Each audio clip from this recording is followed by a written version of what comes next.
Sorry. So I'm gonna turn my mic down. I'm so tired for some reason, and it's only 7 o'clock. So people wanted to know what I went through and how did I get to the point where I am at. Right now, my accomplishments at 2023, almost the end of 2023, I've accomplished. I've ran 3 marathons in 3 months. I ran my last marathon on a fractured leg. I PR'd every single marathon that I've ran, and then a month later, I technically ran 4 marathons in 4 months in a row. But a month later, after that marathon, my last marathon, I ran an ultra marathon, and I've done 2 half marathons in the matter of 6 months. That is, and I just started running 11 months ago now. So I've almost been doing it for a year, but I did all those marathons, and so I had 6 months of training, and the rest of it was just all fucking heart.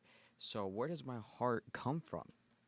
Well, let's start when I first started. When I was first born, I was born to a mother that was filled with distress and filled with a lot of bad things in her life. So she was around the wrong people, and she was murdered when I was 2 years old. So I never got to meet my mom ever, ever. Um, then when I get older, my dad is doing all these weird things. He's being all sketchy, and I kind of got hints of it, but I didn't realize it. But he got arrested when I was in fourth grade, and how how I kind of knew, but I didn't know, is that when I was in third grade, we bought a house with all cash, and there was this like cereal box filled with $100 bills rolled up, and I'm like, what is going on? Like, where's all this cash coming from? My dad isn't not, he's not like a rich guy, so what the fuck is going on? Uh, and I and we owned businesses. We owned uh, whatchamacallit, a Mexican store. We owned a mechanic shop. We owned a taco truck. And those businesses were used because we used them to launder money. And that's what he got arrested for. My dad and I was living when my mom got murdered. My dad found a new girl. Her name was Blanca. So Edras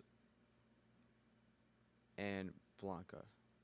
And I'm gonna call my dad right now my dad because he will later in the video. We'll find out he's actually not my dad. But dad won Edras, and then his whatever fling girlfriend, fiance, Blanca. They get arrested, and I get home and everything's destroyed. And we're living in a nice house because we made good money. We were making good money off of selling drugs. And yeah, I mean, imagine coming home and you're just fucking everything's raided, destroyed by the FBI. And that wasn't even the worst part of it. The worst part of it is for 2 years we struggled to pay rent. We struggled to keep the lights on. We had the lights turned off. We struggled to eat food. We struggled to get anywhere. I mean, it was just fucking really a low. So there was a month where I had to wash my clothes in a bucket. I didn't even take showers. I washed myself with lotion. That's how I clean myself. I would wear the same jeans. I mean, I would just fucking hang up. Like, I would have to use my Wii U as a light for the upstairs in the dark. And to keep warm during the winter, because we had the electricity shut off for a month, we'd put, you know, we'd chop up wood and put it in the fireplace. And that's how we survived for that time. So that was 2 years of just like real struggle, barely being able to afford food. We'd have to steal food from Walmart. And I'm living with Blanca's kids, which is Joe and Suri, and like two other girls. I hope I'm explaining this right. I'll probably remake this video, but I'm living with them since they got arrested. And they're this guy named Joe. This is where I really think I learned what hard work is. He was working his ass off every single day, like working 12-hour shifts, working at Casey's and getting paid nothing, but just he's doing that just to pay the bills. And I gained an attachment to these guys because they're pretty much my parents now, Joe and Sadie. I mean, Joe and Sheree. And then all of a sudden, my grandparents take me from them. I never get to see them again. I've seen Joe recently on one of my marathons, but that's it. And I'm with my grandparents, and I'm like, oh, this is gonna be great. I'm gonna be able to afford food now. Like I can have good clothes. I can, have friends, all the type of stuff. Because at my old town, I would get made fun of because my parents were arrested. I had nothing. I had nothing to my name. It was just embarrassing, to be honest. And I'm living with my grandparents. I lived with my grandparents for 6 years till I was 17, and I moved out and lived with who I found out is my actual dad. But I'm living with them, and my grandma and my grandpa are very not mentally stable. It was a very toxic environment. They, it was like I would get yelled at. I don't even know how to explain it, but like it's all right to get yelled at, but it's like, holy shit.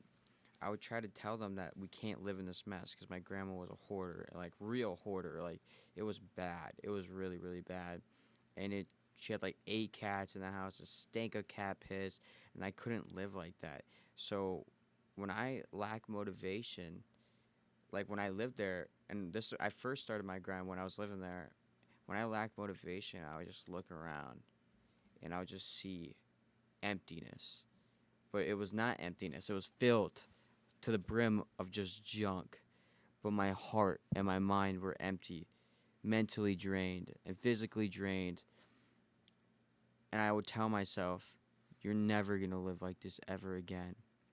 So I just started working and working out and grinding and grinding and grinding and grinding. And that grind and that sweat and that work ethic came from something deep. Like I was a different person. I didn't even talk to my grandparents after this because I was just so disgusted at the fact why they living like this. And then I find out.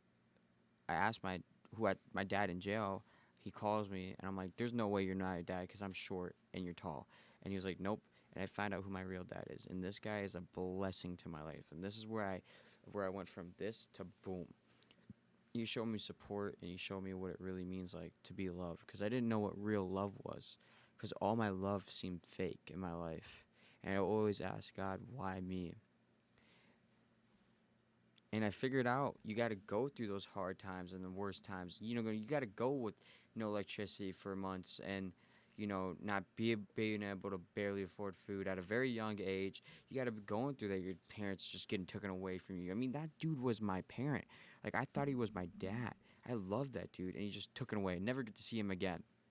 You got to go with never being able to meet a mom. There was a long period of my life, 6 years, where I didn't even have parents. I had grandparents. I never got to have an actual parent figure in my life. But you have to go through those hard things to become something great. Statistically, I should be fucking loser. And I was a loser.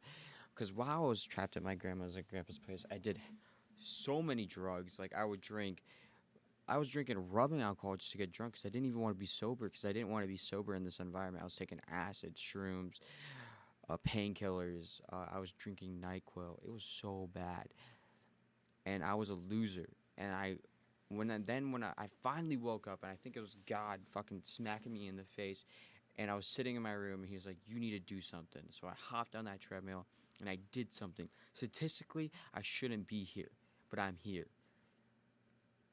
There's a lot of people who are in a great position, grew up in a great life, and grew up with a great environment, are not where I'm at, and will never be able to be where I'm at because they're already at somewhere good. I came from nothing and made something out of it.